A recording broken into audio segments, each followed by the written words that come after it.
C'est une grâce encore une fois de pouvoir se retrouver ensemble ce matin et surtout de réaliser que nous sommes vraiment dans la présence du Seigneur. Combien nous avons vraiment besoin de réaliser que le Seigneur accomplit sa promesse. Vous savez, lorsqu'il a promis que lorsque 2 ou 3 seraient assemblés en son nom, il a dit « Eh bien, je suis au milieu d'eux ». Eh bien, c'est une réalité ce matin. Le Seigneur est vraiment au milieu de nous. Je pense que nous en avons conscience les uns et les autres, mais que nous puissions progresser dans cette prise de conscience pour nous attendre à la manifestation de sa grâce dans notre vie. À chaque fois que nous ouvrons la parole de Dieu, c'est toujours un moment privilégié, c'est un moment extrêmement important parce que celui qui est l'auteur de cette parole, celui qui a été l'incarnation de cette parole pendant un temps sur cette terre, eh bien, il est au milieu de nous et il veut confirmer sa parole. Et je voudrais rappeler, nous le savons, que cette parole, c'est une parole qui est vivante. Aussi ce matin, les textes de la Bible que nous allons lire, eh bien, ils vont agir dans notre cœur. Mais ils agiront dans la mesure où, comme le dira l'apôtre Paul dans la première épître aux Thessaloniciens, où nous croyons que cette parole est véritablement la parole de Dieu, premièrement, dans la mesure où nous la recevons dans notre cœur. À partir de ce moment-là, l'apôtre nous dit, inspiré par le Saint-Esprit, qu'elle agit, elle a une action bénéfique, bienfaisante dans notre cœur. Elle vient d'abord nous convaincre de la présence du Seigneur, de sa sainteté, de son amour, de sa grâce. Elle vient éclairer notre être intérieur pour mettre en lumière ce qui nous a peut-être échappé afin de nous amener eh bien, un petit peu plus loin dans cette métamorphose que le Seigneur a commencé à opérer en chacun de nous. Alors voilà, j'avais à cœur de rappeler toutes ces choses. Nous les savons, mais nous ne nous lassons pas, n'est-ce pas, de les rappeler parce que c'est tellement important. Vous savez, c'est tellement... On peut être distrait, peut-être quelqu'un est venu ce matin chargé parce que, comme nous l'avons entendu dans ce don spirituel, il est question en tout cas de détresse. Et parfois, quand on traverse ce moment de détresse, de difficulté, on peut avoir l'esprit encombré, le cœur lourd, et peut-être qu'on a tendance peut-être à se replier, mais sachons-le, le Seigneur, il est près de ceux qui souffrent.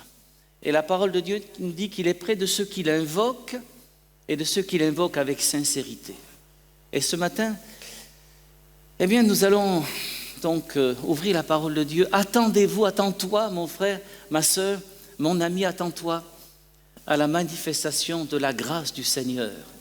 Parce que l'Éternel est au milieu de toi comme un héros qui sauve, alléluia, qui guérit, qui délivre, qui relève. Amen. Parce qu'il est toujours plein de compassion. Quel bonheur d'annoncer un message, un tel message. Alléluia. Je vous invite donc à faire une lecture ce matin dans l'Évangile selon Luc, au chapitre 8, à partir du verset 22. Nous ferons une lecture qui sera relativement longue ce matin, mais j'ai pensé qu'il était bon de prendre ce texte dans son ensemble, parce qu'il est une merveilleuse illustration de l'amour du Seigneur à l'égard de chacun d'entre nous, à l'égard de tous les hommes, et de ce que cet amour a conduit le Seigneur à faire, à manifester pour venir jusqu'à nous, nous rejoindre dans nos moments de détresse. Voici ce que nous lisons, Luc chapitre 8, verset 22. Un jour, Jésus monta dans une barque avec ses disciples. Il leur dit, passons de l'autre côté du lac. Et ils partirent. Pendant qu'ils naviguaient, Jésus s'endormit. Un tourbillon fondit sur le lac. La barque se remplissait d'eau et ils étaient en péril. ils s'approchèrent et le réveillèrent en disant « Maître, Maître, nous périssons !» S'étant réveillé, il menaça le vent et les flots qui s'apaisèrent, et le calme revint. Puis il leur dit « Où est votre foi ?» Saisis de frayeur et d'étonnement, ils se dirent les uns aux autres « Quel est donc celui-ci qui commande même au vent et à l'eau et à qui ils obéissent ?» Ils abordèrent dans le pays des Géraséniens qui est vis-à-vis de la Galilée. Lorsque Jésus fut descendu à terre, il vint au-devant de lui un homme de la ville qui était possédé de plusieurs démons.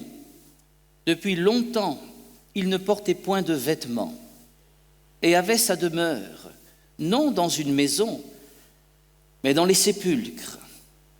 Ayant vu Jésus, il poussa un cri, se jeta à ses pieds et dit d'une voix forte, « Qu'y a-t-il entre moi et toi, Jésus, Fils du Dieu Très-Haut?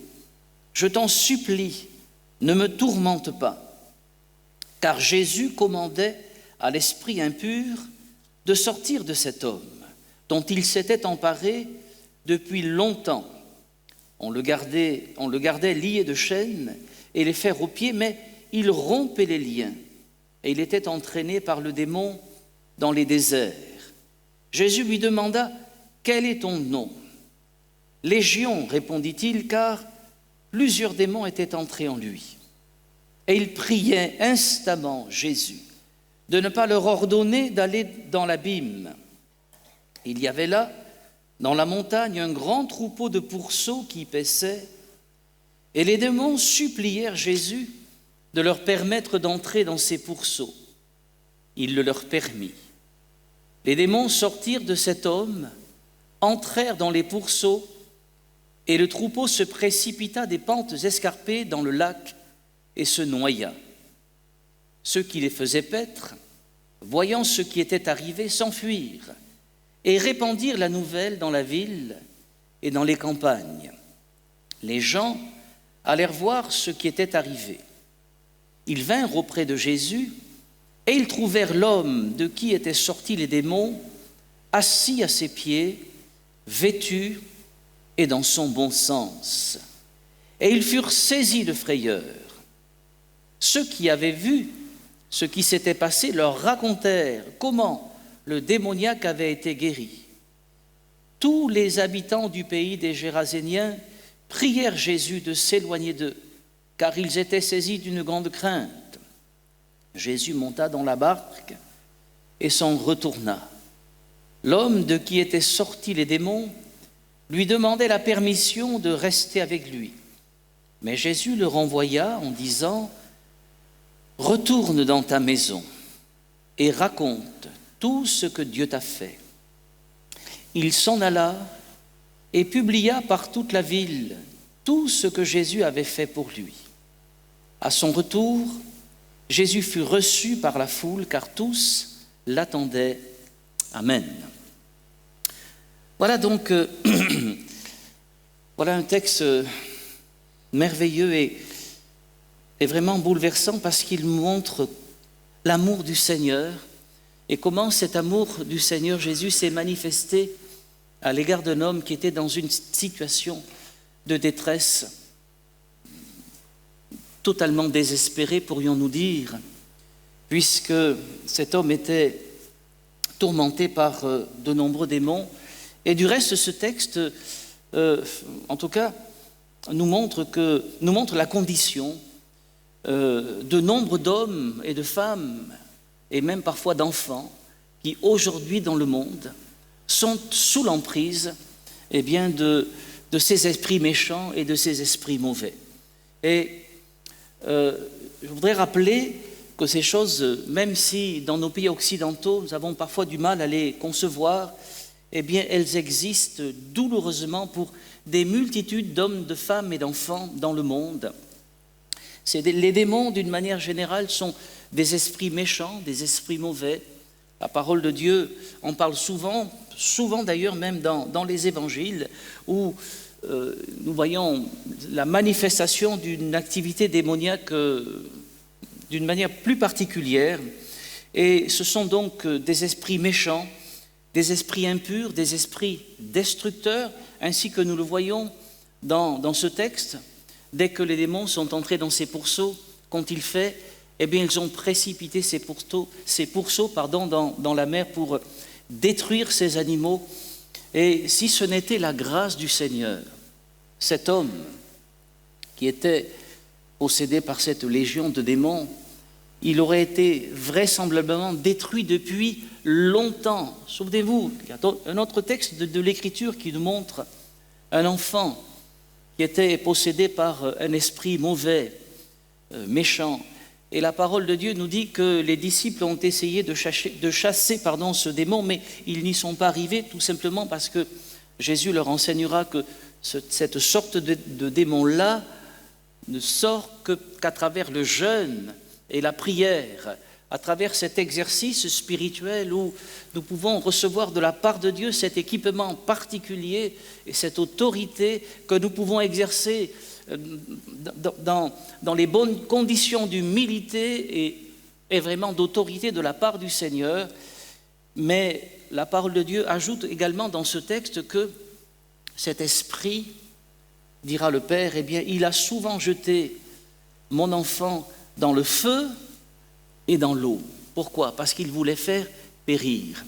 Et ces esprits méchants sont, eh bien, à l'image en quelque sorte de leur maître, de leur chef, du prince de la puissance des ténèbres, de Satan, qui est décrit comme ce voleur qui vient pour dérober, égorger et détruire. Et cet homme, d'ailleurs, un autre texte nous dira dans l'Évangile selon Marc, cet homme qui était possédé par cette légion de démons, donc, eh bien, il se meurtrissait lui-même avec des pierres. Vous lirez cela dans l'Évangile selon Marc, au chapitre 5. Et je crois que c'est un effet de la grâce du Seigneur, avant même peut-être que cet homme en soit conscient, si cet homme a pu rester en vie jusqu'à ce qu'il expérimente cette merveilleuse délivrance de la part du Seigneur. Les esprits méchants, mauvais, les démons sont une douloureuse réalité dans notre monde. Ils agissent d'abord dans le contrôle des corps en infligeant toutes sortes de souffrances, ainsi que nous le voyons dans ce texte.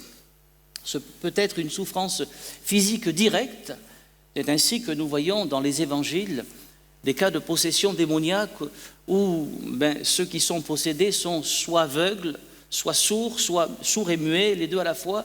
Et lorsque le Seigneur les délivre, eh bien, ils recouvrent la vue, ils entendent et donc ils peuvent se mettre à parler. Mais il y a également parfois des souffrances physiques indirectes qui peuvent être causées par des esprits méchants et mauvais. Souvenons-nous du témoignage de Job. Job, chapitre 2, verset 7. Je vous donne la référence, même si on n'a pas le temps de la lire. Vous savez comment Job a été éprouvé une première fois. Ensuite, le diable est revenu à la charge et la parole de Dieu nous dit que Satan frappa Job d'un ulcère malin. Voilà. Et donc, nous voyons là qu'il y avait une maladie. Ah ben voilà, c'est merveilleux la technique, n'est-ce pas? Parce que, voilà, effectivement, voilà.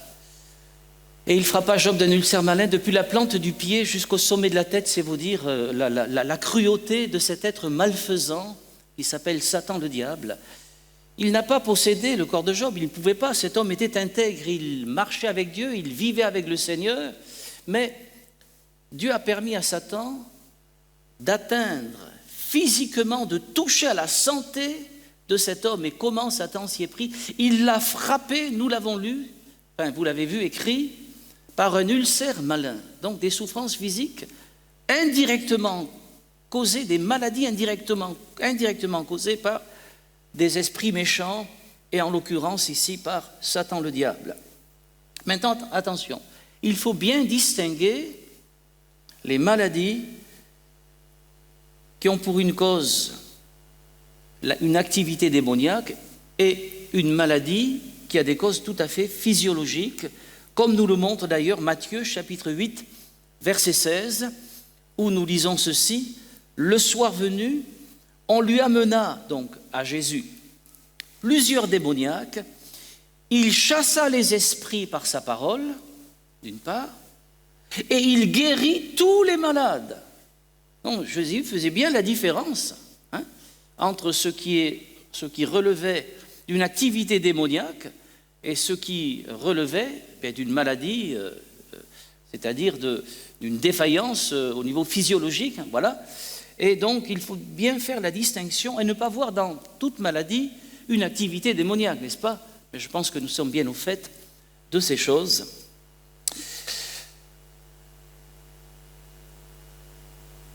Oui, j'ai noté également ce texte de l'Apocalypse parce que vous le lirez, Apocalypse chapitre 9, versets 5 et 6.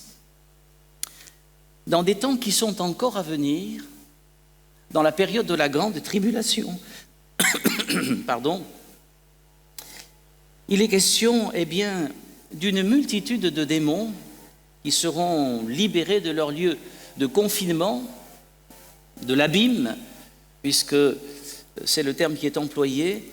Et la parole de Dieu nous dit qu'ils tourmenteront ceux qui n'ont pas la marque de Dieu sur leur front.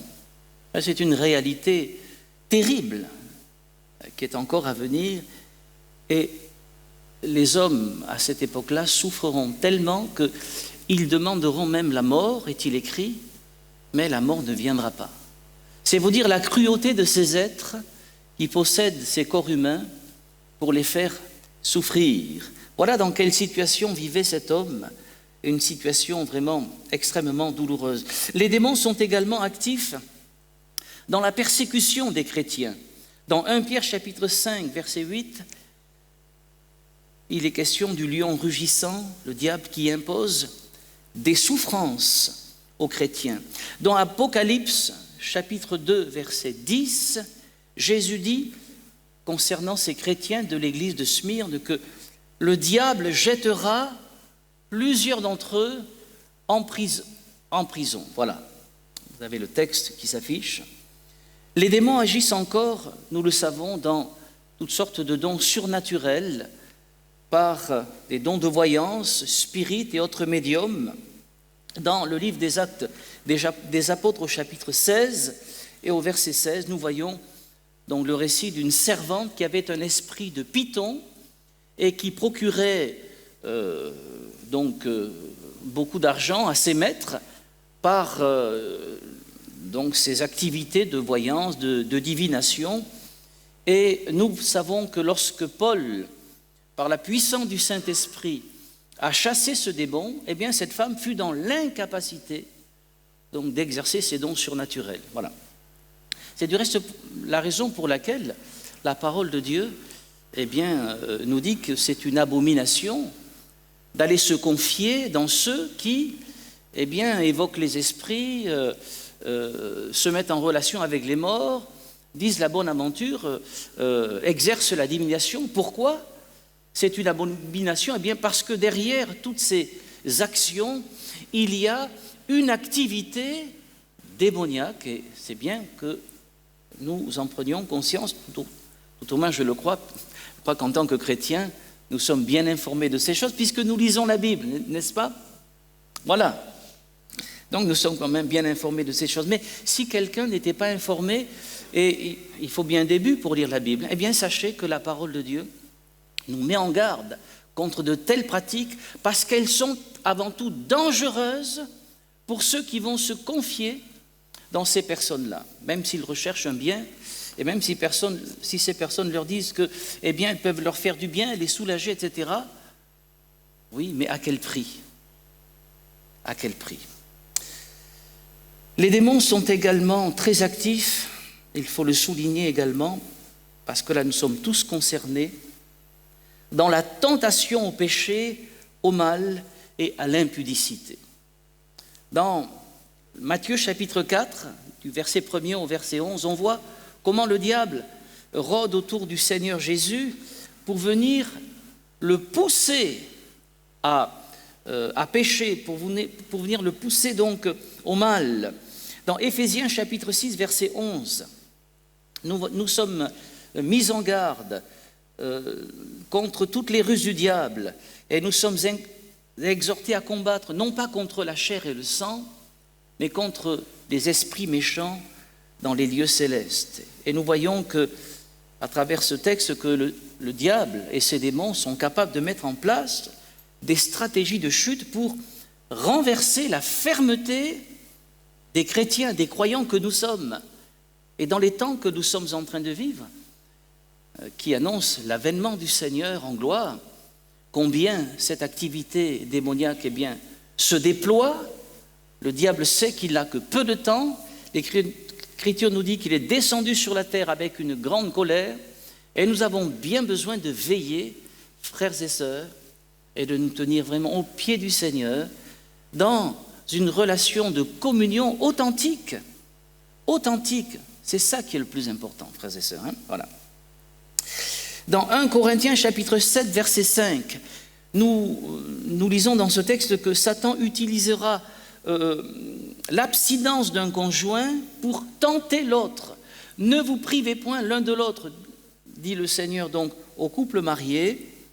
1 Corinthiens chapitre 7, verset 5. Dans Actes chapitre 5, du verset 3 au verset 10, nous voyons comment le diable a fait tomber un couple de chrétiens, Ananias et Saphira. Voilà, je donne les références pour que votre foi soit fondée sur ce qui est écrit dans la Bible. Vous pourrez reprendre ces textes ultérieurement chez vous.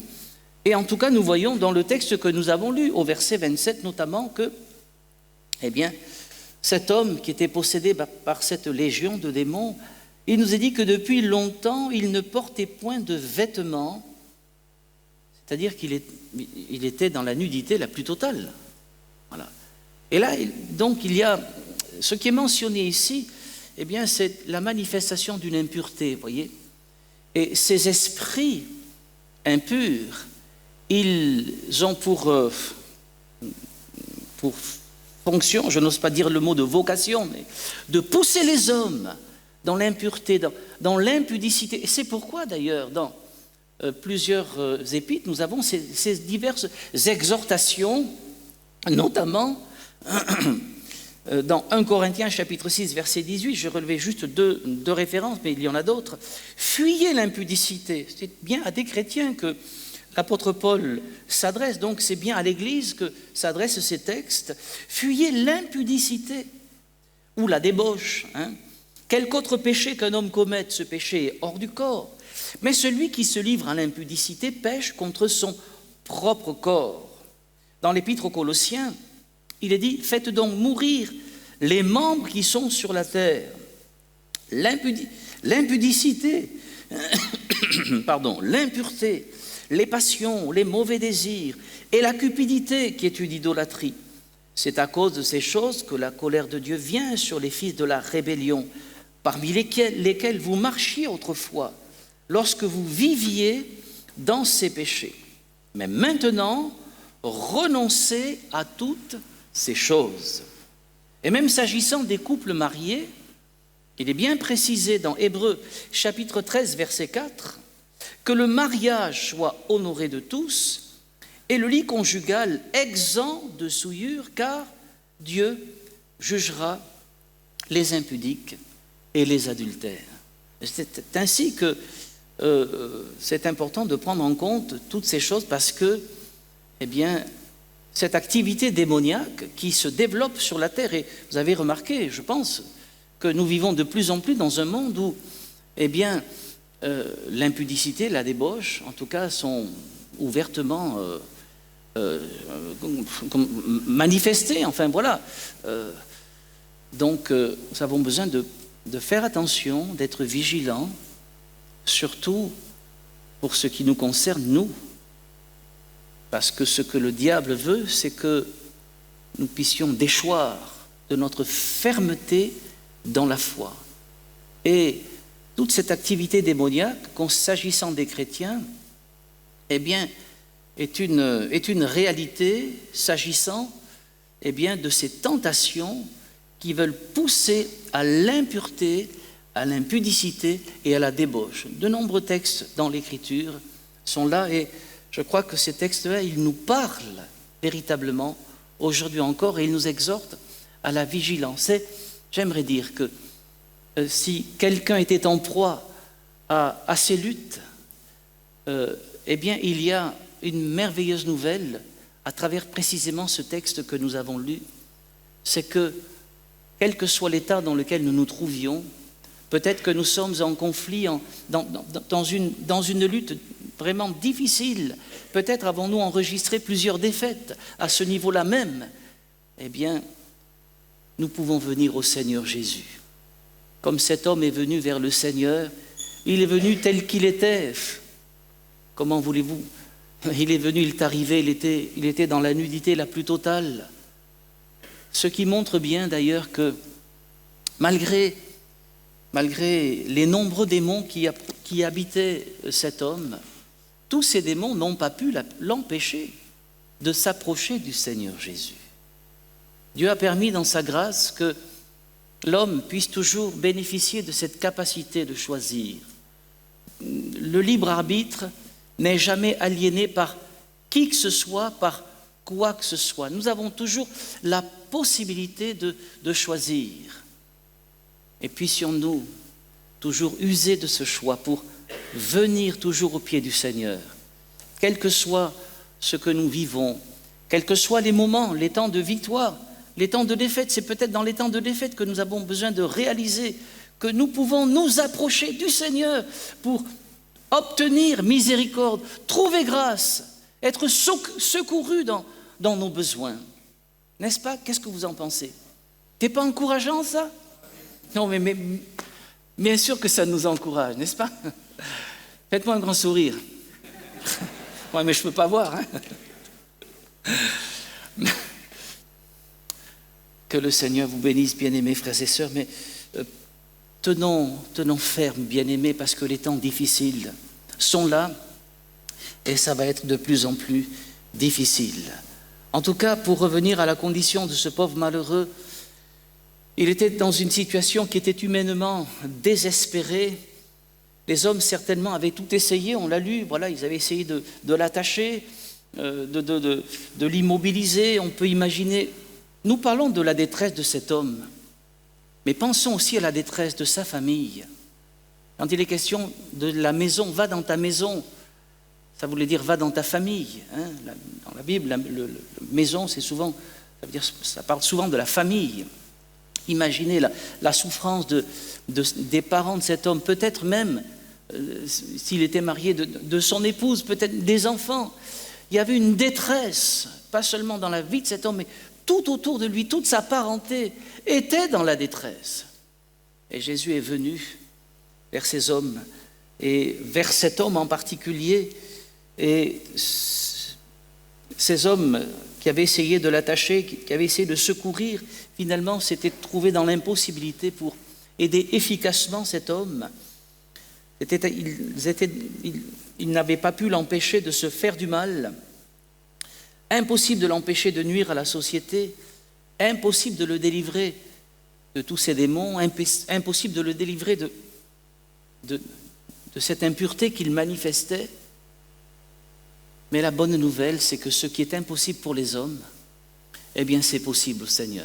Et c'est justement pour cela que le Seigneur est venu.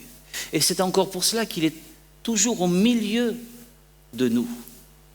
Ce qui est impossible, ce qui nous semble inaccessible, eh bien il s'approche de nous. Il vient en personne. Rendez-vous compte, le Seigneur Jésus est venu en personne auprès de cet homme, alors qu'il aurait pu envoyer, c'est déjà arrivé, il aurait pu envoyer sa parole et guérir cet homme et délivrer cet homme à distance. C'est déjà arrivé. Souvenez-vous de cette femme syrophénicienne qui avait une fille qui était cruellement tourmentée par un démon. Et Jésus l'a délivrée à distance. Oui ou non? Bien sûr que c'est vrai. Hein? Souvenez-vous de ce centurion qui avait son serviteur malade. Jésus a envoyé une parole, il a guéri cet homme à distance. Pareil pour l'officier du roi de Capernaum qui était venu à la rencontre de Jésus. Il a guéri son fils à distance. Le Seigneur n'est pas limité par la distance, il envoie sa parole, il guérit et il libère et il délivre. Mais là, Jésus est venu en personne pour manifester sa présence, sa compassion et son amour C'est ça qui est extraordinaire. C'est ça qui est tellement touchant.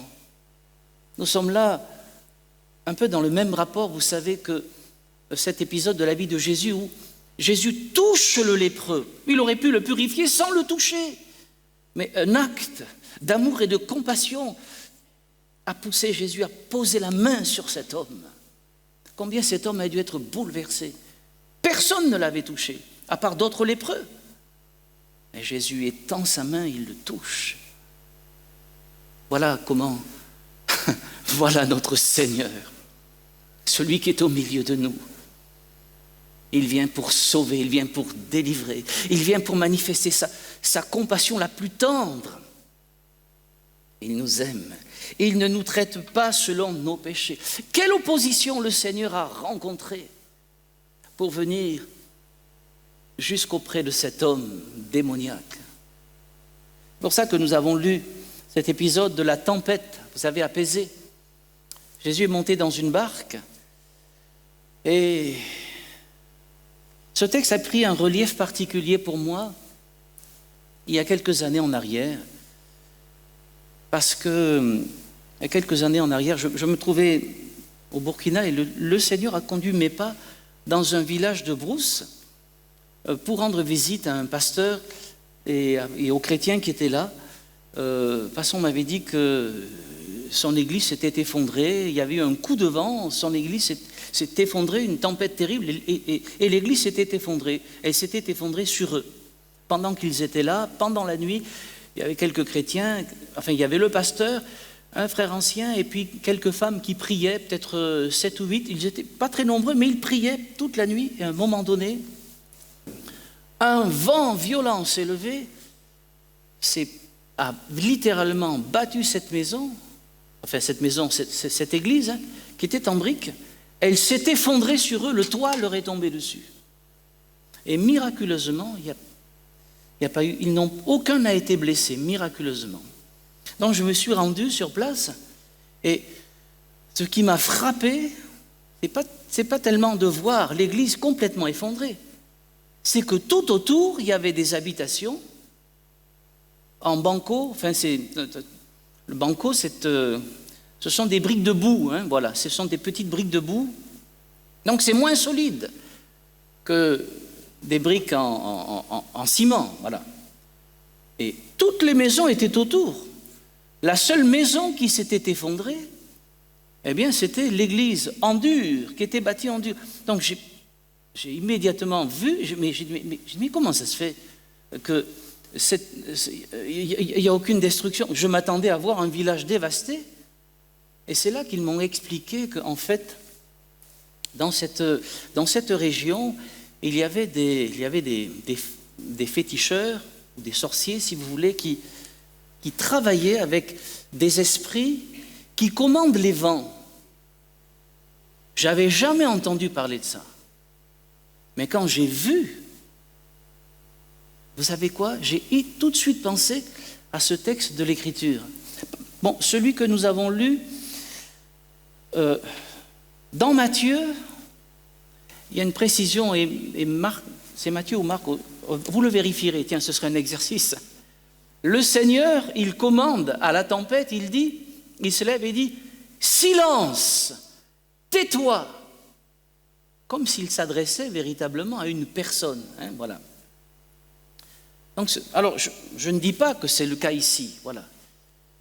Mais ce que je sais, c'est que le diable est capable de faire bouger le vent. Il est même capable de faire descendre le feu du ciel.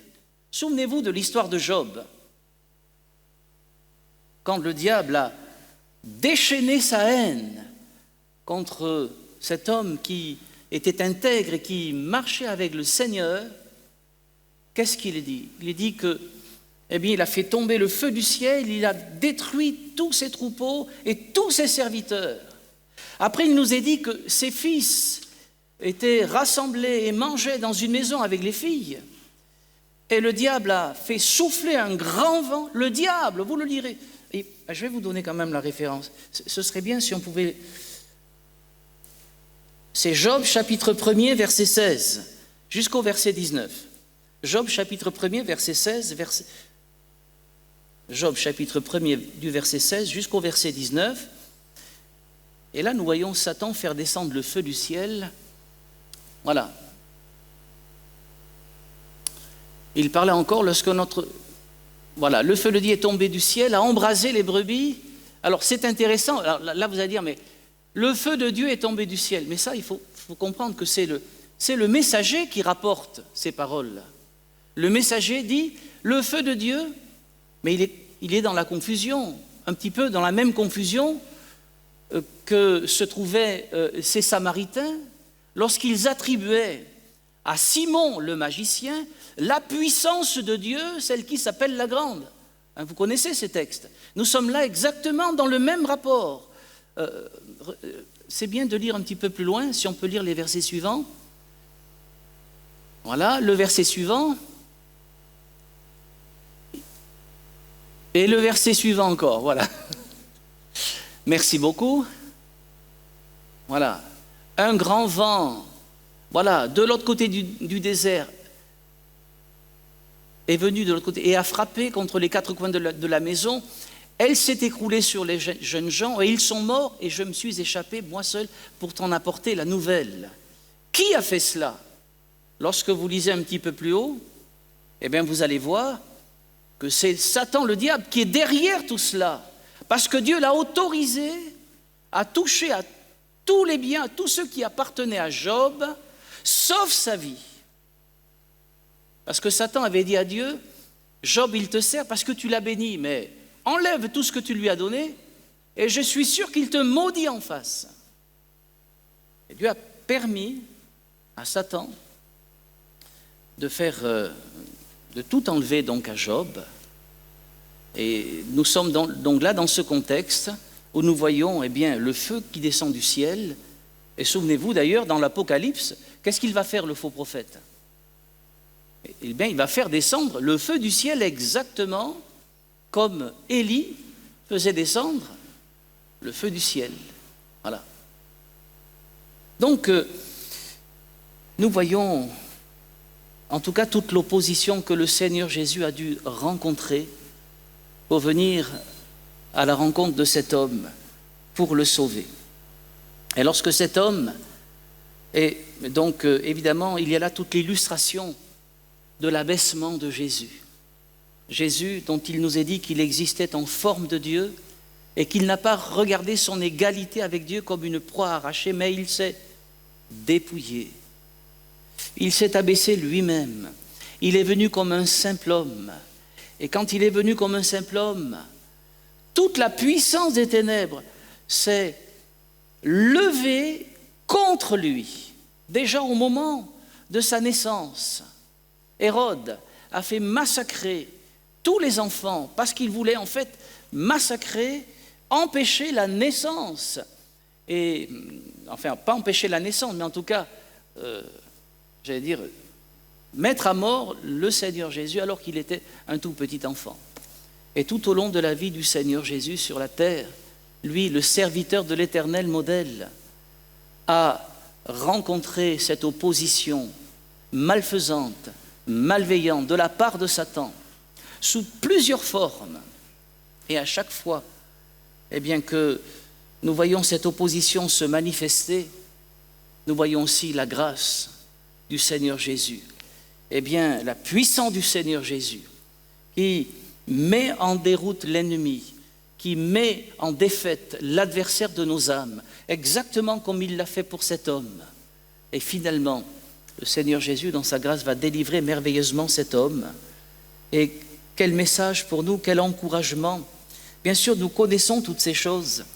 Et si nous avons expérimenté la grâce et le salut de Dieu, béni soit le Seigneur. Mais ces choses que nous avons expérimentées, à notre tour maintenant, de les rapporter autour de nous, de raconter tout autour de nous, exactement de la même manière que Jésus a demandé à cet homme délivré, revenu à son bon sens. Et la parole de Dieu nous dira dans l'Évangile selon Marc qu'il était vêtu. Voyez quand le Seigneur intervient dans la vie d'un homme, quand il travaille véritablement profondément son cœur, il y a tout change. Si quelqu'un est en Christ, il est vraiment une nouvelle créature. Les choses anciennes sont passées. L'impureté, c'était fini. Il s'était vêtu. Il avait retrouvé la pudeur. Autrefois, il y avait l'impureté, l'impudicité, l'impudeur. Mais quand il est en Christ, cet homme est vêtu. Il est assis, il est calme.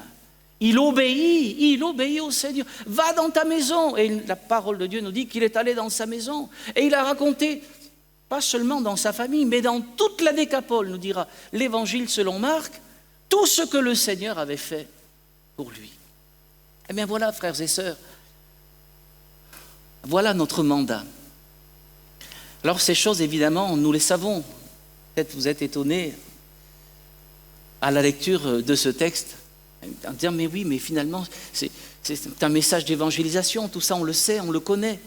Oui, c'est vrai, béni soit le Seigneur si on l'a expérimenté, mais maintenant, saisissons le mandat que le Seigneur nous confie, exactement comme il l'a confié à cet homme. Et dans ces temps difficiles, ces temps de détresse, il y a tant de personnes qui sont dans la détresse. Allons leur dire que quand un malheureux crie, l'Éternel l'entend et qu'il le délivre de ses détresses. Allons leur dire que Dieu n'est pas loin, Jésus n'est pas loin. Allons leur dire que Dieu a voulu que les hommes s'efforcent de chercher le Seigneur en tâtonnant. Ce que l'on cherche à tâtons, comme moi je fais tous les matins pour mes lunettes, que je pose au pied de mon lit, vous en saurez des choses finalement. Et mais à tâtons, pourquoi je cherche à tâtons? Parce que je sais qu'elles sont là, c'est pas loin. En fait, le Seigneur Jésus n'est pas loin, il est près de tous ceux qui l'invoquent. Mais de tous ceux qui l'invoquent avec sincérité de cœur, ceux qui cherchent à s'approcher vraiment du Seigneur. Puissions-nous être toujours de cela. Cet homme a expérimenté ce merveilleux message. Hélas, ce témoignage, et je conclus avec cela, n'a pas été reçu par les autres habitants du pays.